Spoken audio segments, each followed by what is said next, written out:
Para comunistas, a democracia só existe se eles estiverem no poder. Este é a Visão Libertária, sua fonte de informações descentralizadas e distribuídas.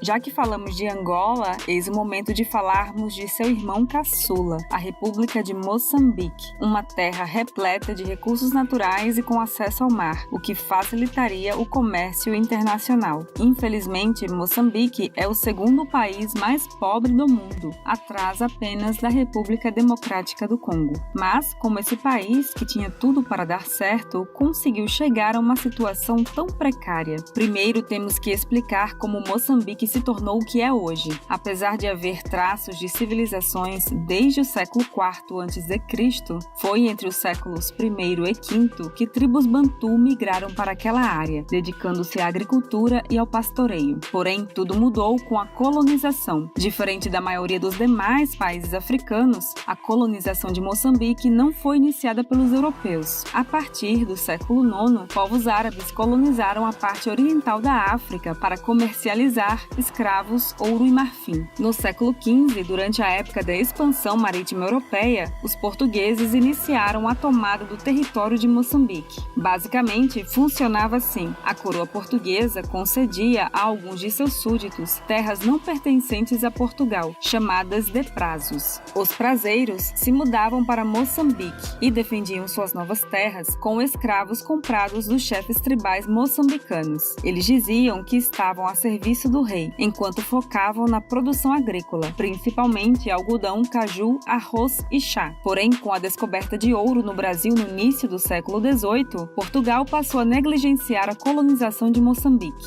Devido à enorme dívida que a coroa portuguesa tinha com os britânicos, foram realizadas diversas concessões para companhias britânicas, que passaram a atuar e, em certa medida, governar Moçambique. Graças a elas, a infraestrutura de Moçambique melhorou exponencialmente. Um exemplo foi a construção da primeira ferrovia, que ligava Rodésia, atual Zimbábue, ao porto de Beira, em Moçambique, feita inteiramente pela iniciativa privada. Não entenda errado. Assim como aconteceu na China depois de sua abertura comercial, as empresas que se instalaram em Moçambique estavam em busca de mão de obra barata, ou até mesmo escrava. E do mesmo modo que na China, essas empresas melhoraram a qualidade de vida dos cidadãos locais, tanto que muito da infraestrutura que Moçambique tem hoje se deve a essas empresas. Entretanto, no século XX, durante a ditadura de Salazar, Portugal aumentou seu domínio sobre as colônias africanas. Por causa disso, as empresas britânicas foram expulsas de Moçambique até 1951. Mas, como você já deve saber, depois de sentir o gosto da liberdade, é difícil voltar ao cabresto estatal.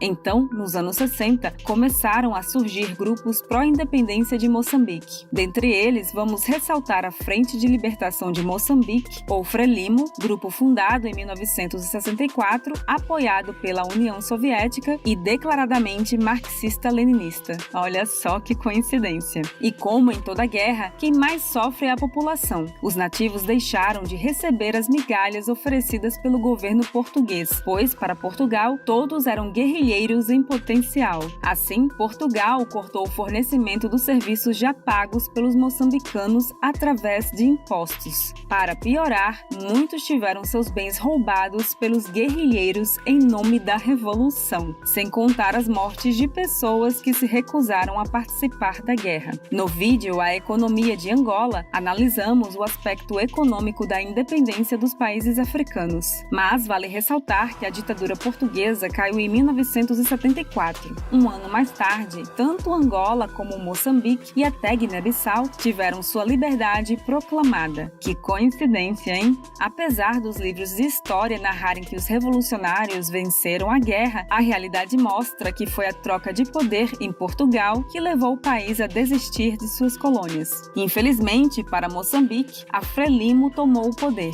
O novo governo fundou um estado baseado nos princípios marxistas e governado por um único partido. E como todo partido comunista está sempre a favor da democracia, foi ordenado que que todos os brancos saíssem do país em até 24 horas, com limite máximo de 20 quilos de bagagem por pessoa. Que exemplo de democracia, hein? A partir daí, o governo instituiu as políticas de estatização que você já conhece, garantindo a pobreza da população. Mas um fator que vale a pena ressaltar foi o apoio da Frelimo a revolucionários comunistas da Rodésia e África do Sul. Ao invés de usar o dinheiro de impostos no combate à pobreza, o governo financiou grupos revolucionários comunistas nos países vizinhos. Enfim, zero novidades. Em resposta, os governos da Rodésia e da África do Sul passaram a apoiar um grupo chamado Resistência Nacional Moçambicana, ou RENAMO, que era composto de todos aqueles descontentes com a Frelimo. E diferente do que o seu professor de história gostaria que você acreditasse, os apoiadores da RENAMO eram desde defensores do livre mercado até comunistas que desejavam o poder da Frelimo. Vale mencionar que o apoio da Rodésia a RENAMO era justificado, porque Moçambique era a melhor rota de exportação de sua produção, e ficar dependendo de um governo comunista, nesse caso, não é uma situação ideal. Com isso, a partir de 1977, iniciou-se uma guerra civil em Moçambique. A RENAMO chegou a dominar 50% da região e ofereceu um tratado de paz, no qual o país seria dividido e o norte se tornaria a República da Rumbésia. Mas, como comunistas não aceitam deixar de controlar a vida das pessoas, a Frelimo nunca aceitou a divisão. Bem, como já falamos, quem mais sofre é a população. Ambos os lados cometeram atrocidades. A Frelimo impedia que a assistência médica chegasse às populações no território controlado pela RENAMO. Tá aí um fato para jogar na cara de comunistas que dizem defender saúde para todos. Isso sem mencionar as dezenas de milhares de mortos nos campos de concentração. Gulags.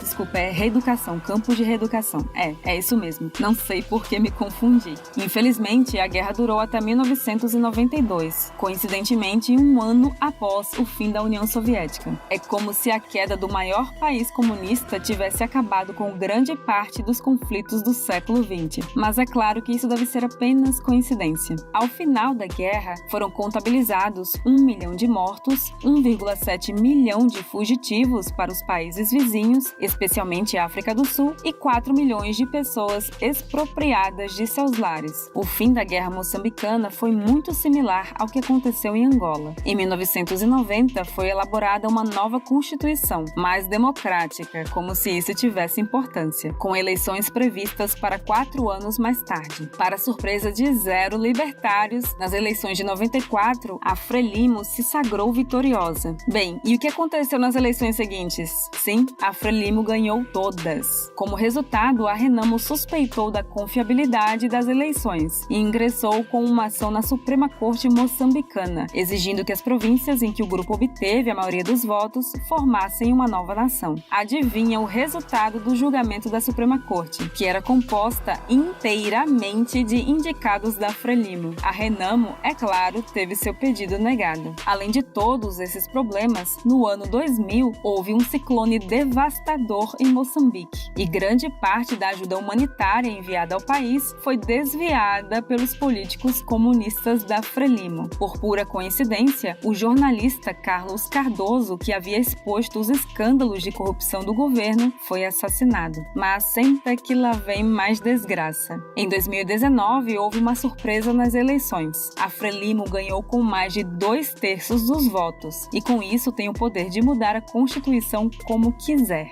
Mas é claro que os comunistas nunca iriam utilizar isso para o mal. É só olhar o histórico.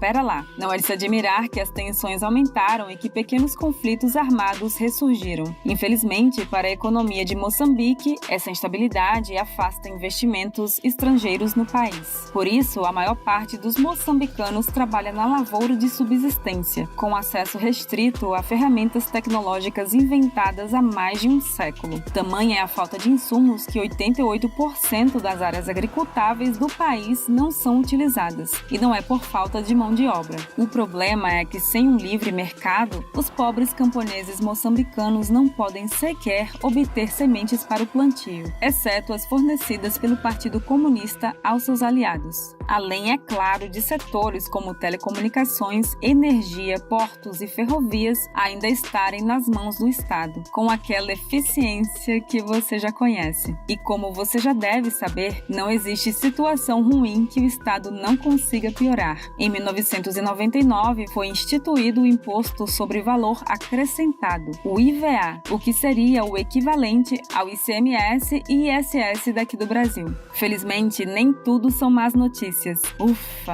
Em consequência da queda da União Soviética e por causa da pressão do FMI, que perdoou uma dívida imensa do país, houve pequenas reformas como a privatização de 1.200 pequenas empresas estatais. Além disso, surgiram políticas de liberalização do mercado, como a remoção de medidas protecionistas para a produção de castanhas de caju, o que ajudou a combater a pobreza mais do que qualquer medida socialista adotada pelo governo. A indústria do turismo de luxo tem crescido. Alguns hotéis chegam a cobrar $1.000 a diária para você desfrutar das praias paradisíacas na costa de Moçambique. Vale acrescentar que, graças à diminuição do gasto militar estatal e ao perdão de dívidas do governo pelo FMI, a inflação do país diminuiu vertiginosamente. O metical, a moeda moçambicana criada em 1980, já teve de ser substituída pelo novo metical em 2006, cortando 3 zeros. Onde foi que eu já ouvi isso?